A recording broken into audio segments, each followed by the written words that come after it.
Bismillah, wassalatu wassalamu ala rasulillah. Ada sebuah kisah di daerah Damaskus. Seorang pemuda yang bernama Muhammad Al-Miski. Dia seorang pemuda yang miskin. Kerjaannya yaitu menjual kipas. Dia menjual kipas keliling di sekitar daerah Damaskus. Pernah satu hari ketika dia berjalan-jalan di sebuah daerah tersebut, terdengarlah ia sebuah panggilan dari sebuah rumah yang memanggil namanya. Hai pemuda. Ternyata yang memanggilnya adalah seorang wanita. Seorang wanita yang ya bisa dikatakan cantik. Kemudian dia pelongo-pelongo. Dia bingung siapa nih yang memanggil dia. Kemudian setelah dia cek, ternyata dia dipanggil oleh wanita yang ada di rumah tersebut. Tak lama kemudian dia pun menghampiri sang wanita ini. Dia hampiri. Tentu wanita ini mengajak berbicara, bertanya-tanya. Awalnya dia bertanya tentang kipas. Dia bertanya berapa kipas, harganya atau fungsi kegunaannya gitu. Kemudian setelah dijelaskan oleh Muhammad Al-Miski, sang wanita ini pun mengajak dia untuk masuk ke rumahnya. Kemudian sebagai seorang pedagang tentu dia menuruti keinginan pembeli. Lalu masuklah mereka berdua ke dalam rumah tersebut. Ternyata rumah ini kosong. Dan di rumah ini hanya ada wanita ini. Kemudian setelah mereka berdua masuk ke rumah ini, tiba-tiba wanita ini mengunci pintunya. Ternyata wanita ini memiliki niat buruk, niat jahat kepada Muhammad Al-Miski. Tak lama kemudian dia pun merayu dan menggoda Muhammad Al-Miski. Dia mengancam jika dia tidak ingin melakukan permintaan perempuan ini, maka dia akan mengancam bahwa dia akan memanggil warga. Dia akan memfitnah Muhammad Al-Miski. Kemudian pemuda ini pun bingung apa yang harus dia kerjakan, apa yang harus dia lakukan. Di sebuah rumah ini dia terjebak dalam dosa. Dia bingung. Kemudian dia ingin mencoba untuk kabur, namun tidak bisa.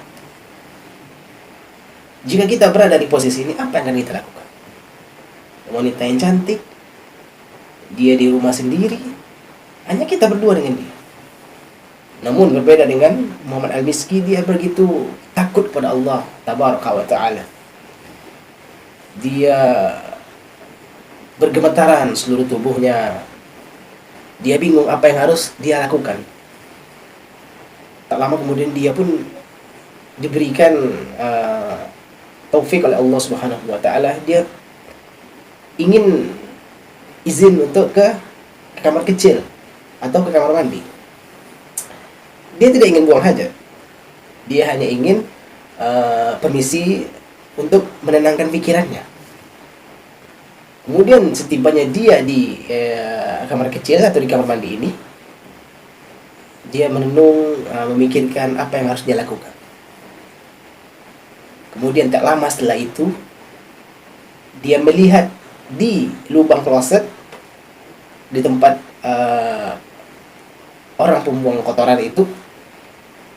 Lalu dia mencelupkan kakinya ke lubang kloset tersebut, dan dia mengambil kotoran yang ada pada lubang kloset itu.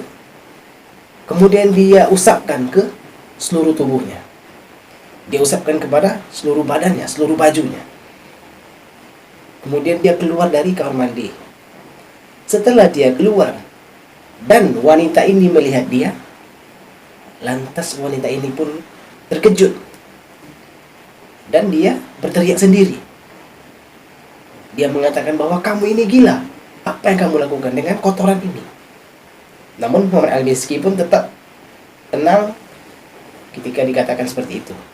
Tak lama kemudian wanita ini pun menyuruh dia pergi. Pergi kamu dari rumah saya. Kamu ini sudah gila. Mengapa kamu melumuri kotoran di seluruh tubuh?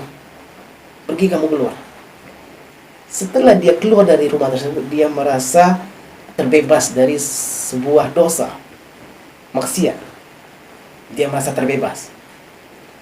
Lalu berjalanlah dia di tengah pasar.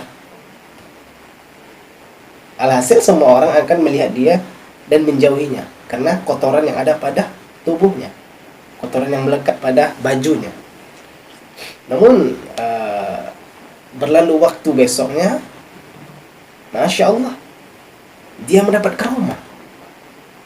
Muhammad Al-Miski mendapatkan karomah, yaitu setiap dia lewat di tengah pasar atau dia lewat di tengah orang ramai, dia menebarkan bau wangi. Wangi begitu semerbak yang telah yang dia lakukan setelah beberapa hari yang lalu. Ternyata Allah memberinya balasan yang lebih baik. Ternyata seluruh tubuhnya menebarkan wewangian. Begitulah kisah Muhammad Al-Miski.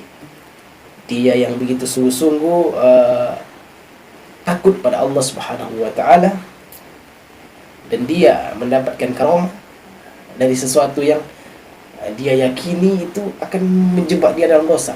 Kemudian dia berusaha untuk keluar dari dosa, dari kubangan dosa tersebut. Bagaimana dengan kita? Tentu hanya orang-orang yang memiliki keimanan yang luar biasa yang akan mampu melewati ujian seperti ini. Betapa sulitnya di rumah yang sepi, berdua dengan wanita yang cantik, tak ada yang melihat kecuali Allah Azza wa Jalla. Namun dia begitu teguh dalam keimanannya. Lalu dia pun diberikan balasan oleh Allah Subhanahu wa taala. Semoga kisah ini membuat kita lebih dapat menjaga keimanan kita dan menjaga pandangan serta hati kita. Karena begitu banyaknya fitnah saat ini. Di mana-mana ada fitnah. Semoga kita dapat mengambil pelajaran dan semoga dapat memberikan kita nasihat, terutama untuk yang menyampaikan. Karena sejatinya kita sebagai orang mukmin, sebagai orang yang beriman, kita butuh sekali untuk diingatkan, dinasihati. Karena setiap anak Adam itu akan terjerumus nantinya, akan terjatuh juga dalam dosa. Namun sebaik-baik yang berdosa adalah mereka yang kembali bertobat kepada Allah Tabaraka wa Ta'ala. Barakallahu fikum.